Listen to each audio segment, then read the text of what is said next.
Recent government funding cuts are impacting local nonprofits. Casey Castillo is the CEO of Jacobs and Cushman San Diego Food Bank and joins us now with how you can help. Casey, it is so good to see you. Thank you so much for being here. Thank you, Teresa. Of course, this is a critical time for the San Diego Food Bank. I read the report, and the USDA is cutting $1 billion in funding for schools and local food banks. Now, this is to buy food from local suppliers. This is a huge hit for the food bank. So tell us about the impact for us locally. Yeah, it is. It's unfortunate. We received notification last Friday that one of our federal programs, and we have two, of the 12 programs we administer, two are federal programs.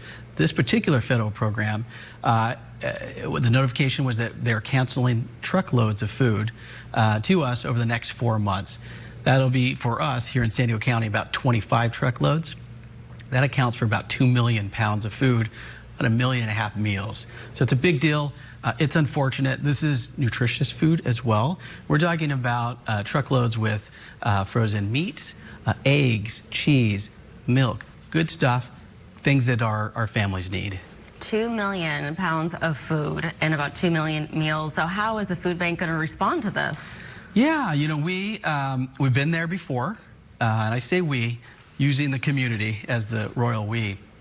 We have responded to things like the Great Recession, wildfires, COVID, and just last year, the food bank, along with the San Diego community, responded to the floods. And so we've been here before, and I think as we come together, I think we can respond to this as well. Our goal is to make up those lost pounds of food. We are planning on making up the 2 million pounds. We're going to ask the community for their support. In the short term, we've been fortunate enough to build a reserve with amazing private contributions, reserves that are specific to purchasing food during emergencies. So we utilized that last year during the floods, for example, when we were asked to support and feed 6,000 people that were displaced and then displaced into hotels for a number of months. We were able to quickly respond because we had this reserve. Now, that's a short-term fix. Yeah. We can promise with those reserves that no disruptions in the short term will happen to this program. We want to ensure people that rely on us that food is still coming your way. From a long-term perspective, we're going to ask the community to help sustain the critical work that we do.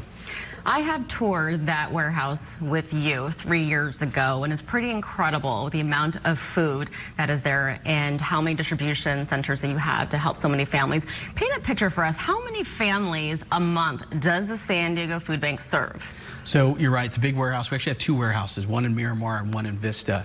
With those warehouses, it allows us to distribute last year more than 50 million pounds of food. That's over 40 million meals. And we're able to do that with amazing nonprofit partners that help us distribute that food. Plus we have our own direct distribution, several hundred each month. All of that allows us to reach 400,000 people per month.